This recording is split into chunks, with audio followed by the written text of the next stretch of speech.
Assalamu alaikum dear students. Hope all of you are doing fine.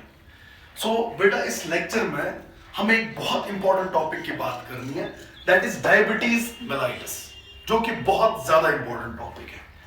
अब बेटा इस diabetes mellitus को start करने से पहले मैं आपको एक बहुत ही इंपॉर्टेंट हार्मोन के बारे में बताना चाहता हूं, उसके मेटाबॉलिक फंक्शंस को डिस्कस करना चाहता हूं, जिस हार्मोन का नाम है इंसुलिन।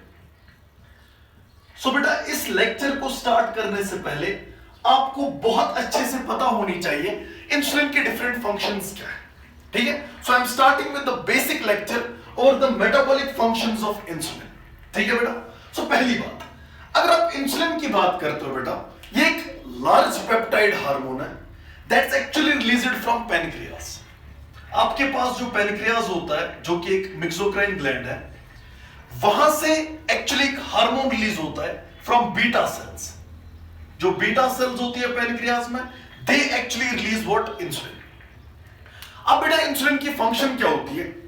जब भी आपकी बॉडी में ग्लूकोज लेवल इंक्रीज हो जाती है, जब भी आपकी बॉडी में ग्लूकोज लेवल इंक्रीज हो जाती है, उस ग्लूकोज लेवल को डिक्रीज करना, उस ग्लूकोज लेवल को नॉर्मल लेवल तक लाना, that is the function of insulin. So बेटा अगर मैं यहां पे वन वर्ड लिख दूं, जो इंसुलिन है, that actually decreases the glucose levels.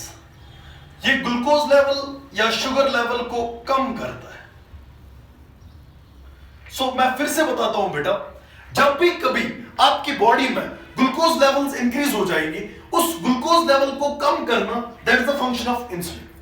सो इसीलिए आप कभी कभार किताबों पे देखते हो, इंसुलिन को हम एक और नाम देते हैं, it's also called hypoglycaemic hormone. It's also called as hypoglycemic hormone. Hypoglycemic मतलब बेटा, hypo means कम, glycemic मतलब ग्लूकोज। So hypoglycemic का मतलब ये ग्लूकोज के लेवल्स को कम करता है, ठीक है। So that's why this hormone is also called as hypoglycemic hormone. अब आपको सीखना ये है कि how ग्लूकोज, ये जो इंसुलिन है, ये कैसे ग्लूकोज लेवल को कम करता है, ये आपको बहुत अच्छे से आना चाहिए। अगर आपको ये डिस्कशन आया, फिर जाके डायबिटीज मेलाइटिस के बारे में समझना बहुत आसान होगा। बट बिफोर दैट आप इसकी फंक्शंस पे नजर रखना। मैं यहां पे सारी फंक्शंस को एक साथ आपको बताऊंगा, ये कैसे ग्लूकोज लेवल्स को कम करता है, वो मैं यहां पे बताऊंगा बेटा, प्लीज नजर बराबर। सो मैं अब यहां पे थोड़ा सा बेटा एक डायग्राम बनाता हूं, आप प्लीज यहां पे नजर रखना। फॉर एग्जाम्पल, अगर ये आपकी नॉर्मल सेल्स है, अगर ये आपकी नॉर्मल सेल्स है, ये फॉर एग्जाम्पल आपकी एक नॉर्मल सेल है, लेट्स सपोज, राइट। और बेटा ये यहां पे आपकी ब्लड वेसल है, ठीक है। सो अगर आप ध्यान से देखते हो, आपके पास ये है बेटा सेल, राइट। जितनी भी सेल्स आपकी बॉडी में, मैं यहां पे इन सेल्स को दिखा रहा हूं, राइट। और वो है बेटा ब्लड वेसल, राइट, ये ब्लड वेसल है। अब मैंने आपको बताया इंसुलिन कब रिलीज होगा, कहां से? From the pancreas beta cells. जब आपकी बॉडी में ग्लूकोज लेवल ज्यादा, यानी ब्लड में ग्लूकोज लेवल जब ज्यादा होगा। सो जब भी बेटा आपकी बॉडी में ग्लूकोज लेवल्स ज्यादा हो रही है, ये देखो बेटा ग्लूकोज लेवल ज्यादा हो रही है, ग्लूकोज ग्लूकोज ग्लूकोज। सो आपकी ब्लड में ग्लूकोज लेवल बढ़ रही है। अब जब आपके ब्लड में ग्लूकोज लेवल बढ़ रही है, वहां से रिलीज होगा पैनक्रियास के बीटा सेल से कौन सा हार्मोन? इंसुलिन। अब इंसुलिन क्या करेगा बेटा, वो इस ब्लड से ग्लूकोज को उठाएगा सेल्स में, राइट। देखो ये ग्लूकोज को मैं ला रहा हूं सेल्स के अंदर, राइट। हम कभी कभार इस प्रोसेस को बोलते हैं सेल्यूलर अपटेक। किसका सेल्यूलर अपटेक? सेल्स किसको ले रही है? ग्लूकोज को। So it's called cellular uptake of glucose. So यहां पे बेटा आपके पास ग्लूकोज आ रहा है, right, this is the glucose, right. अब मैं क्या कर रहा हूं, जब ये सेल्स में ग्लूकोज आ रहा है बेटा, इस ग्लूकोज को हम कन्वर्ट करते हैं, इस ग्लूकोज को हम तोड़ते हैं बाय प्रोसेस कॉल्ड रेस्पिरेशन, ताकि यहां से रिलीज हो जाए क्या? Energy, ATP.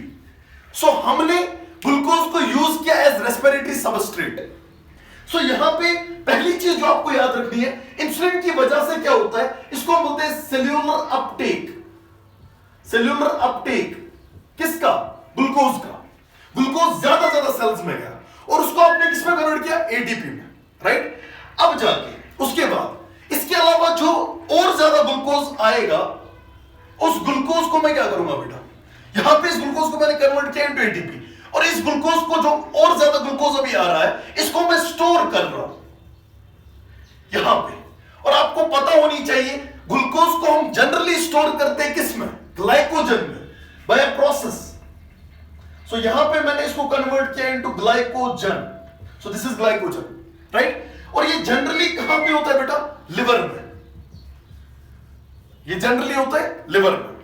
सो लिवर में, लिवर की सेल्स जो है जिन्हें आप बोलते हो हिपेटोसाइट्स, यहां पे अगर आप देखोगे, यहां पे आपके पास एक डायग्राम आ रही है हिपेटोसाइट की, और इस हिपेटोसाइट में जनरली ग्लूकोज जो है वो स्टोर होता है in the form of glycogen. किसकी मदद से? इंसुलिन की मदद से बेटा। सो इवन कुछ हद तक मसल्स में भी स्टोर रह सकता है, बट आप फिर उसको यूज नहीं करते हो। सो लिवर के ग्लाइकोजन को जो यहां पे स्टोर है, इसको फिर से यूज कर सकते हो जब आपको लगेगा ग्लूकोज लेवल कम हो गया।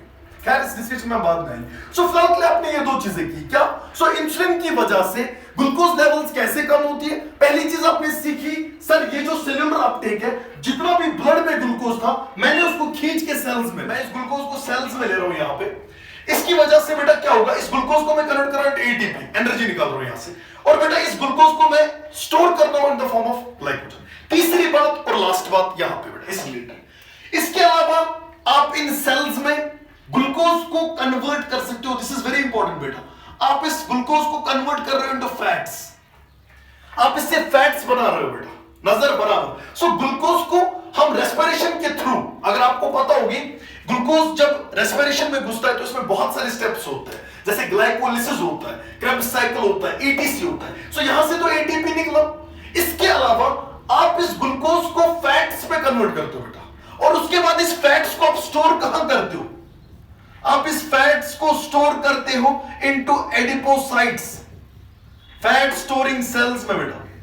सो ये चीजें आपने की। देखो जितना ज्यादा ग्लूकोज यहां पे था, आपने ग्लूकोज को डाला सेल में, उसने यहां से एनर्जी निकाली एटीपी, उसके बाद आपने इस ग्लूकोज को कन्वर्ट किया इनटू ग्लाइकोजन, उसके बाद आपने इस ग्लूकोज, एक्सेसिव ग्लूकोज से बनाया फैट्स, ठीक है, जो स्टोर रहा एडिपोसाइट्स में, ठीक। सो ये तीन चीजें आपको समझ में आई। अब जाके मैं आगे जा रहा हूं। इसके अलावा इंसुलिन का एक और काम होता है बेटा, दैट्स वेरी इंपॉर्टेंट। इस काम को मैं यहां पे तो देखिए बेटा, अगर आप ध्यान से देखोगे ये फैट्स है, हम इस फैट्स को तोड़ते हैं, ठीक है। एक एंजाइम होता है आपके एडिपोसाइट्स में, इस एंजाइम को हम बोलते हैं हार्मोन सेंसिटिव लाइपेज, या सिंपली आप इसको लिखते हो HSL, हार्मोन सेंसिटिव लाइपेज। ये हार्मोन सेंसिटिव लाइपेज क्या करता है बेटा? ये फैट्स को तोड़ता है किसमें? फैटी एसिड और ग्लाइसरॉल में, और इस प्रोसेस को आप बोलते हो लिपोलिसिस, फैट्स का टूटना। ना बेटा यहां पे अगर आप देखोगे, आपके पास जो डिस्कशन में हार्मोन है दैट इज इंसुलिन। बेटा अगर आप ध्यान से देखोगे, जो आपके पास इंसुलिन है वो क्या करता है?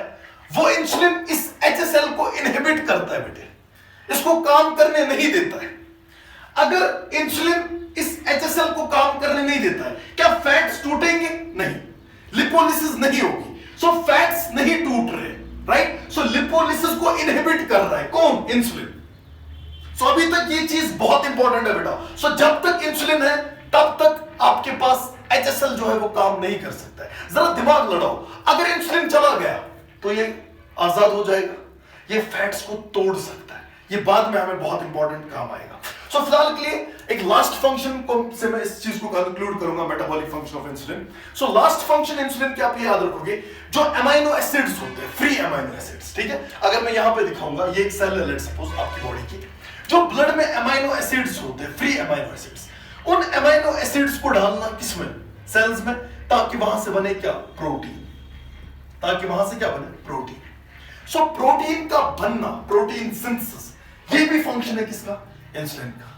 सो इंसुलिन अमीनो एसिड्स को सेल्स में प्रोटीन में कन्वर्ट कराता है। सो तीन बातों से मैं इसको कंक्लूड करता हूं। यहां पे इंसुलिन की तीन फंक्शंस आपको कम से कम याद रखनी है। पहली बात, इंसुलिन इज हर किसी चीज को बनाता है, किसी भी चीज को तोड़ता नहीं है। पहली बात, जो एक्सेसिव ग्लूकोज था आपके ब्लड में, उसको डालो सेल्स में, सेल्स में उस ग्लूकोज से क्या बनाओ? Energy, ATP. उसके अलावा उस ग्लूकोज से आप सेल्स में क्या बनाओ? जो आपके पास फैट्स है, जो मैंने बताया था, या इवन एक्सेसिव ग्लूकोज को आप स्टोर करो किसमें? ग्लाइकोजन। ये आपके पास था। उसके बाद मैंने ये भी बताया था, दूसरी बात, फैट्स को टूटने नहीं देना, फैट्स को प्रिवेंट करना टूटने से, दैट इज लिपोलिसिस को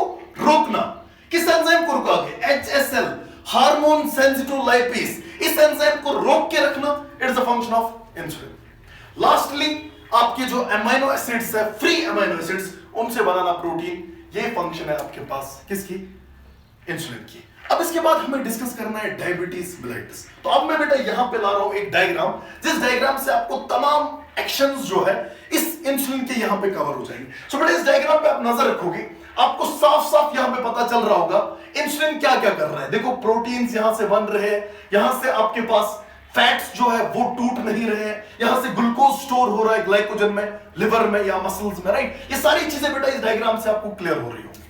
अब मेरा डिस्कशन है बहुत important, that is diabetes mellitus. बेटा अब हमें बात करनी है डायबिटीज मेलिटस की। सो इससे पहले मैंने आपको सिखाया मेटाबॉलिक फंक्शंस क्या क्या थे इंसुलिन के।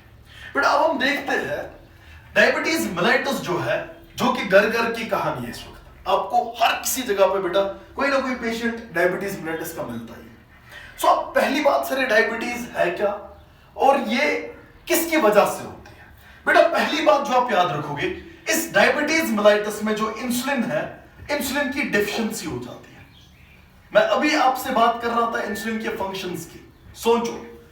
सो इस बीमारी में इंसुलिन प्रोड्यूस ही नहीं होता है बेटा, सो इंसुलिन की डेफिशिएंसी हो जाती है। फिलहाल के लिए हमारा ये टॉपिक रहेगा, सिंपलेस्ट वे में बता रहा हूं। सो जरा खुद सोचो बेटा, अगर इंसुलिन नहीं निकल रहा है कहां से, from the beta cells of pancreas. 2 minute के लिए मैं पहले यही लेता हूं, हालांकि एक और चीज है टाइप 2 डायबिटीज जहां पे इंसुलिन निकल सकता है, बट फिलहाल के लिए हम जनरल सिचुएशन लेते हैं। इंसुलिन डेफिशिएंसी हो रही है, इंसुलिन नहीं निकल रहा है। सो खुद सोचो बेटा, मैंने अभी आपको ऐसी डायग्राम बनाई थी, अभी अगर आपको याद होगा, यहां पे ब्लड वेसल थे, इसके अंदर था ग्लूकोज, था बहुत ज्यादा ग्लूकोज, और ये था बेटा सेल। अभी मैंने आपको बताया सिंपली, जब भी आपकी बॉडी में ग्लूकोज की लेवल्स बढ़ रही है, आप इस ग्लूकोज को डालते हो सेल्स में, ठीक, और सेल्स में इस ग्लूकोज को कन्वर्ट किया जाता है इनटू ग्लाइकोजन, या इससे एनर्जी निकाली जाती है या फैट्स बनाया जाता है, राइट। बट ये तो तब होता है ना जब बेटा इंसुलिन आता है। सो पहली बात आपके केस में इंसुलिन होना चाहिए। जरा तसव्वुर करो बेटा, if there is insulin deficiency, अगर इंसुलिन निकल नहीं रहा है, अब बताओ मुझे, क्या ये ब्लड में जो ग्लूकोज है, क्या आप इनको सेल्स में भेज सकते हो? The answer will be no. ये स्टेप नहीं होगा बेटा, सेल्यूलर अपटेक नहीं होगा। सो अब जाके ब्लड में ग्लूकोज बढ़ रहा है कि कम हो रहा है? सो ब्लड में ग्लूकोज बढ़ रहा है। सो ब्लड में ग्लूकोज की लेवल्स इंक्रीज हो रही है। इससे क्या होगा, इससे क्या होगा वो मैं बेटा अब यहां पे आपको बता रहा हूं। सो अभी तक मैंने खाली इतना बताया, इंसुलिन डेफिशिएंसी की वजह से इंसुलिन नहीं निकल रहा है। Insulin is an hypoglycaemic, glucose को कम करता है। अब जाके ग्लूकोज कम नहीं होगा, ब्लड में ग्लूकोज बढ़ रहा है। सो ब्लड में अगर ग्लूकोज बढ़ रहा है, हमें देखना है इससे क्या होगा। सो बेटा यहां पे आप देखेंगे इससे क्या होगा, यहां पे मैं दिखा रहा हूं। पहले मैं आपको समझाता हूं इससे मेन चीज क्या होगी। जरा बेटा आप खुद देखो, फॉर एग्जाम्पल ये ब्लड वेसल है और इसके अंदर ग्लूकोज बढ़ रहा है। ग्लूकोज मैं यहां पे ऐसे दिखा रहा हूं। आपको इतना पता है बेटा ग्लूकोज इज अ सॉल्यूट। सो अगर ग्लूकोज ब्लड में बढ़ रहा है, दिमाग लड़ाओ बेटा, अगर ग्लूकोज बढ़ रहा है तो ब्लड में सॉल्यूट की कंसंट्रेशन बढ़ रही है। इसकी वजह से ऑस्मोलैरिटी पे फर्क आ जाएगा, ऑस्मोलैरिटी विल इंक्रीज। अब जाके चूंकि सॉल्यूट है, ये बेटा ड्रैग करेगा वाटर को एडजेसेंट टिश्यूज से। सो अगर आप बेटा पानी को ही खींच रहा है, क्योंकि सॉल्यूट ज्यादा हो रहा है ना, ऑस्मोलैरिटी बढ़ रही है, आप चाहते हो ऑस्मोलैरिटी सेम रहे, अब आप पानी को खींच रहे हो, ग्लूकोज ज्यादा वाटर को अपनी तरफ खींच रहा है। अगर यहां से बेटा वाटर जा रहा है टुवर्ड्स दिस ब्लड वेसल, मुझे बताओ आप ब्लड में वाटर ज्यादा आ रहा है कि कम? ज्यादा। सो आपके केस में यहां पे मुझे बता दो, क्या ब्लड वॉल्यूम बढ़ रहा है कि कम हो रहा है? ब्लड वॉल्यूम बढ़ रहा है, इंक्रीज हो रहा है बेटा। So blood volume is increasing. आपको पता है अगर ब्लड वॉल्यूम बढ़ेगा, ऑब्वियसली ब्लड प्रेशर भी बढ़ेगा। इसकी वजह से इसीलिए जो डायबिटीज वाले पेशेंट्स होते हैं, इनमें ब्लड प्रेशर ज्यादा होता है, हाइपरटेंशन, दैट्स व्हाई इसमें हाइपरटेंशन होता है बेटा। सो यहां पे आपको मिलेगा blood pressure high, that's hypertension. Case number 1 बेटा, ये पहली चीज जो आपने याद रखी। सो इसकी वजह से ब्लड प्रेशर बहुत ज्यादा इंक्रीज हुआ, राइट। सो इसकी वजह से ब्लड प्रेशर जो है वो बढ़ गया। आपको समझ में आया बेटा कैसे? क्यों? क्योंकि ग्लूकोज जो है इसने पानी को खींचा हर तरफ से, और अब blood volume, blood pressure increase हुआ, जिसकी वजह से हाइपरटेंशन हो गया। नंबर 2 बेटा, अगर आपको पता होगी, अगर यहां पे ब्लड प्रेशर बढ़ रहा है तो किडनीज की तरफ ब्लड ज्यादा जाएगा, है ना। ब्लड प्रेशर बढ़ रहा है तो ज्यादा तेज से जाएगा। अब किडनीज से जो फिल्ट्रेशन नेफ्रॉन में वो ज्यादा होगी ना, सो अब जाके इस बंदे में जो यूरिन है वो ज्यादा बनेगा। इसीलिए आप डायबिटीज वाले पेशेंट में देखोगे बहुत ज्यादा यूरिन आता है। इस कंडीशन को हम बोलते हैं polyuria. Polyuria that is excessive urination.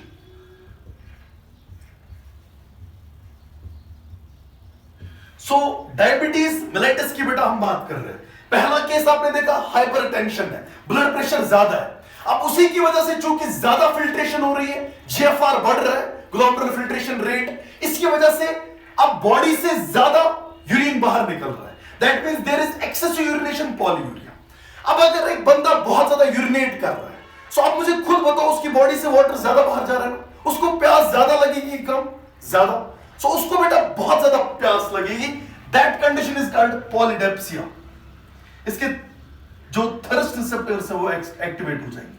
पॉलीडेप्सिया, polydipsia means excessive thirst, प्यास बहुत ज्यादा लगेगी। ये तीन कंडीशन समझ में, हाइपरटेंशन, पॉलीयूरिया, पॉलीडेप्सिया। एक और चीज बेटा जो आपको याद रहे, अब आपको पता है इसके ब्लड में ग्लूकोज ज्यादा है कि कम? ज्यादा, क्योंकि इंसुलिन रिलीज नहीं हो रहा है। अब अगर ब्लड में ग्लूकोज ज्यादा है, आपको इतना पता होनी चाहिए, अगर ग्लूकोज 180 mg से ज्यादा होता है, ये यूरिन के साथ बाहर आ जाता है। सो इस पेशेंट में ग्लूकोज जो है वो यूरिन में आ जाएगा। सो इस पेशेंट में एक तो बहुत ज्यादा यूरिन होगा, उसकी वजह से बहुत ज्यादा प्यास लगेगी, पॉलीयूरिया, पॉलीडेप्सिया। और इस पेशेंट में इस यूरिन में ग्लूकोज होगा, दिस इज कॉल्ड ग्लाइकोस्यूरिया। सो मैं यहां पे लिखता हूं बेटा, इट इज ग्लाइकोस्यूरिया। मतलब ग्लाइकोस्यूरिया मतलब glucose in urine, that's why the name mellitus. ठीक है ना, यहां पे यूरिन में शुगर होता है, राइट? Glucose in urine. ये तो हो गया एक चीज। दूसरी बात, ये आपको समझ में आया? सो फिलहाल के लिए आपको समझ में आया हाइपरटेंशन, पॉलीयूरिया, पॉलीडेप्सिया, ग्लाइकोस्यूरिया, ग्लूकोज हो गया यूरिन। एक और चीज जो मैंने अभी बताया, अब दिमाग लड़ाना है बेटा। इंसुलिन की लास्ट फंक्शन मैंने आपको बताई, वो अमाइनो एसिड से प्रोटीन्स बनाता था। अमाइनो एसिड को जोड़ जोड़ के प्रोटीन्स बना रहा था, प्रोटीन सिंथेसिस जिसे मैंने बोला था। अब अगर इंसुलिन नहीं है, क्या प्रोटीन्स बनेंगे कि टूटेंगे? प्रोटीन्स टूटेंगे, और इसकी वजह से मसल्स टूट रही है कंटिन्यूअसली, और इस पेशेंट में वीकनेस आएगी, थकावट आएगी। इस कंडीशन को आप बोलते हो एस्थीनिया। एस्थीनिया, एस्थीनिया मतलब इस पेशेंट में बहुत ज्यादा वीकनेस आएगी। ये चार चीजें आपको समझ में आई, हाइपरटेंशन, पॉलीयूरिया, पॉलीडेप्सिया। ये दोनों कंडीशन आप एक और जगह देखते हो, अगर आपने सुना होगा डायबिटीज इंसिपिडस, वहां पे भी ये दो चीजें होती है। एक्स्ट्रा है ये ग्लाइकोस्यूरिया, राइट? एक्स्ट्रा है ये एस्थीनिया, जो मसल वीकनेस यहां पे आ जाती है। उसके बाद आगे दो चीजें मुझे अभी और बतानी है, ठीक है ना, जो मैं यहीं पे ऐड करता हूं। वो दो चीजें इस लेक्चर का क्रक्स है, बहुत ज्यादा इंपॉर्टेंट है, उसमें बेटा क्वेश्चन आने की चांसेस बहुत ज्यादा है। उन दो चीजों को मैं यहां पे बेटा स्टार्ट करता हूं। सो बेटा मैंने आपको अभी तक चार चीजें बताई, अगर आपको याद होगा, हाइपरटेंशन, पॉलीयूरिया, पॉलीडेप्सिया। अब जाके इसके बाद मैंने आपको एस्थीनिया भी बोला, और सबसे इंपॉर्टेंट ग्लाइकोस्यूरिया। इंपॉर्टेंट बात सुनो बेटा, ब्लड में ग्लूकोज है ना, हाँ, लेकिन क्या सेल्स उन ग्लूकोज को ले पा रही है? नहीं। सो आपकी सेल्स जो है वो बेचारे बोल रहे हैं हमें ग्लूकोज दो, उनको ग्लूकोज नहीं मिल रहा है। अगर उनको ग्लूकोज नहीं मिल रहा है, क्या भूख लगेगी? हाँ, क्योंकि इस पेशेंट में ब्लड में ग्लूकोज है, लेकिन सेल्स तो नहीं ले पा रही है ना, सेल्स भूखी है ग्लूकोज के लिए।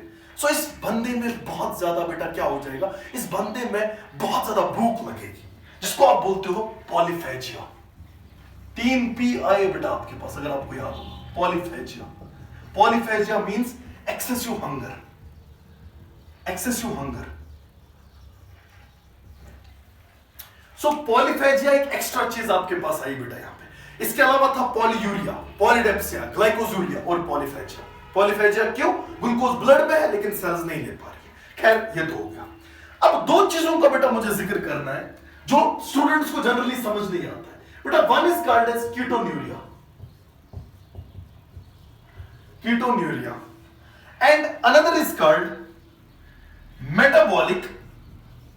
बस ये दोनों चीजें बेटा आपको याद रखनी है। मेटाबॉलिक एसिडोसिस, ये दो चीजें बेटा मुझे समझानी है, उसके बाद डायबिटीज में कुछ नहीं बचता एक्सेप्ट दो टाइप्स क्या है डायबिटीज के। फिलहाल के लिए पॉलीफेजिया आपको समझ में है। अब मैं बेटा आपको समझाता हूं कि कीटोन्यूरिया क्या होता है। कीटोन्यूरिया का मतलब यूरिन में कीटोन बॉडीज जो है, अगर आपको पता होगी कीटोन बॉडीज बहुत सारे टाइप्स के होते हैं, जैसे एसीटोन, या आपने पढ़ा होगा जनरली कीटोन्स में आता है, या एसिटो एसिटेट, या बीटा हाइड्रोक्सी ब्यूटायरिक एसिड। सो अगर आप देखोगे बेटा, एसीटोन है आपके पास, एसिटो एस्टेट है आपके पास, और बीटा हाइड्रोक्सी ब्यूटायरिक एसिड या ब्यूटायरेट है आपके पास। ये तीन जो है ये कीटोन बॉडीज होती है, और अगर ये कीटोन बॉडीज आएंगी यूरिन के साथ बाहर आ जाएंगी, this is called as ketonuria. और एसिडोसिस क्या होता है ये आपको भी समझ में आएगा। अब समझना ये है सर ये कीटोन बॉडीज कहां से आए, इसके पीछे भी वही लॉजिक है जो मैंने आपको पढ़ाया है इससे पहले। इंसुलिन की एक फंक्शन याद है HSL, जहां पे मैंने बताया था हार्मोन सेंसिटिव लाइपेज, वहां यहां पे बेटा वो चीज इंपॉर्टेंट है, प्लीज नजर करो। आपने देखा होगा सिवियर केस अगर डायबिटीज का होगा, वहां पे बहुत खतरनाक कॉम्प्लिकेशंस हो सकती है और एक बंदा मर भी सकता है। सो वो चीज मैं यहां पे दिखाऊंगा, वो अब जाके आ रहा है कैसे। अगर आपको याद होगा बेटा, यहां पे मैं आपके पास ये सेल दिखा रहा हूं, राइट, ये है बेटा आपके पास फैट, जनरल फैट। याद करो इस फैट को आप तोड़ सकते हो into fatty acid plus glycerol, किस हार्मोन की मदद से, HSL। अब मैं नहीं लिखूंगा, आपको पता है बेटा हार्मोन सेंसिटिव लाइपेज, राइट। लेकिन ये हार्मोन सेंसिटिव लाइपेज काम कर रहा था? नहीं, ये काम नहीं कर रहा था। क्यों? क्योंकि तब तक इंसुलिन प्रेजेंट था। लेकिन डायबिटीज में क्या है, डायबिटीज में इंसुलिन निकल नहीं रहा है। अब जाके HSL जो है इसको इंसुलिन रोकेगा नहीं, अब HSL अपना काम करेगा। क्या करेगा? ये फैट्स को तोड़ेगा into fatty acid and glycerol. अब ये जो है बेटा फैटी एसिड जो आपके पास आ रहे हैं बेटा, ये एक्चुअली प्रोसेस में जाते हैं, दैट्स बीटा ऑक्सीडेशन, जो आपको पता होगी। और इसकी वजह से, इसी की वजह से इस कन्वर्जन के दौरान बेटा अब जाके सेल्स जो है, चूंकि फैटी एसिड आया, ग्लूकोज से एनर्जी नहीं मिल रही है, अब ये सेल्स चाहते हैं हम फैटी एसिड को तोड़ के एनर्जी निकालेंगे। इसी के दौरान बेटा बीटा ऑक्सीडेशन के दौरान आपके पास बनती है क्या, कीटोन बॉडीज, जिनका मैंने अभी जिक्र किया। और फिर ये कीटोन बॉडीज यूरिन के साथ बाहर आ जाती है। सो ये कीटोन बॉडीज है, यहां पे यूरिन के साथ बाहर आ जाएगी, इसको आप बोलोगे कीटोन्यूरिया, राइट। जैसे कीटोन बॉडीज मैंने आपको बताया एसीटोन, जैसे मैंने कीटोन बॉडीज आपको बताया एसिटो एसिटेट, एसिटेट। आपके पास मैंने एक और कीटोन बॉडी बनाई बीटा हाइड्रोक्सी ब्यूटायरेट या ब्यूटायरिक एसिड, राइट। ये तीन आपके पास कीटोन बॉडीज हैं, और अगर ये यूरिन के साथ आएगी कीटोन्यूरिया। सो जरा यूरिया के कितने केस आपने देखे? यूरिया मतलब यूरिन के साथ बाहर आना, polyuria, right, glycosuria, polydipsia, polyphagia, ketonuria, ketone bodies का नीचे आना। अब जब कीटोन बॉडीज ब्लड में आ जाती है ना, आपके ब्लड के पीएच को ये 7.4 से एसिडिक की तरफ ले जाती है, लगभग 6.8 तक, राइट। ये एसिडिक पीएच की तरफ ले जाती है आपके ब्लड को। अब आपका ब्लड एसिडिक बन रहा है बेटा। जब ब्लड एसिडिक बन रहा है, इन बंदों में, इस पेशेंट में क्या होगा, एसिड बन रहा है, एसिडिक पीएच आ रहा है। This is called acidosis, it's called metabolic acidosis, जो कि जनरली डायबिटीज में होता है। सो डायबिटीज में मेटाबॉलिक एसिडोसिस होता है। इसके एक बहुत ही खतरनाक कंपल्शन होती है, दैट्स कॉल्ड कोस्मॉल्स ब्रीदिंग, जहां पे रैपिड ब्रीदिंग्स करता है इंसान, राइट। खैर ये डिस्कशन बेटा यहां पे खत्म हो जाता है। सो आज के बाद अगर आपसे कोई पूछेगा व्हाट इज डायबिटीज मेलाइटस, तो बेटा आपको ये चीज ध्यान में आनी चाहिए, डायबिटीज मेलाइटस में जो है इंसुलिन की डिफिशिएंसी हो जाती है, और उस इंसुलिन की डिफिशिएंसी की वजह से क्या होता है, ये डायग्राम आपको सब कुछ समझाएगी बेटा। यहां पे आपके पास देखो, वहां पे आपको साफ साफ दिख रहा होगा, इसकी वजह से क्या हो जा रहा है, आपके पास पहले हाइपरटेंशन, ब्लड प्रेशर ज्यादा हो जाएगा, फिर पॉलीयूरिया वहां पे दिखा के, पॉलीफेजिया है बेटा, इसी तरीके से आपके पास पॉलीडिप्सिया, एक्सेसिव थर्स्ट, कीटोन्यूरिया है, इवन कुछ स्मॉल ब्रीदिंग भी बेटा वहां पे दिखा गया। और भी बहुत सारे प्रॉब्लम्स होते हैं डायबिटिक फुट वगैरह, खैर वो आपको याद नहीं रखना है। एक और चीज होती है that's called diabetic neuropathy, right. एक और चीज होता है that's called retinopathy, diabetic retinopathy, but वो सारी चीजें आपके लेवल से बहुत ऊपर है। सो मैं यहां पे इसको कंक्लूड करता हूं। अब खाली आपको बचते हैं टाइप्स क्या होते हैं डायबिटीज के, वो मैं यहां पे आपको क्लियर कर दूं बेटा जल्दी से। डायबिटीज के दो टाइप्स होते हैं।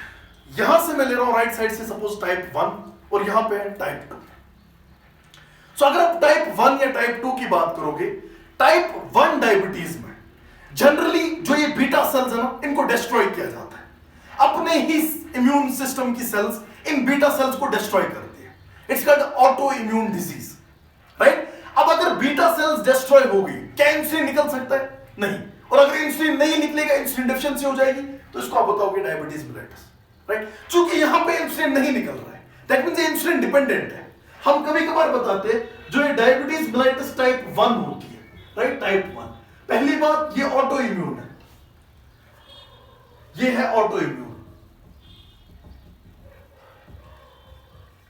ऑटो इम्यून मतलब इसमें अपना ही इम्यून सिस्टम अपनी सेल्स पे एक्ट करता है। इसके अलावा ये अर्ली एज से बेटा स्टार्ट हो जाता है, इसलिए आप टाइप 1 को कभी कभार बताते हो IDDM, मतलब इंसुलिन डिपेंडेंट डायबिटीज मेलाइटिस, क्योंकि इसमें इंसुलिन नहीं निकल रहा है। एक और होता है बेटा दैट्स कॉल्ड टाइप 2।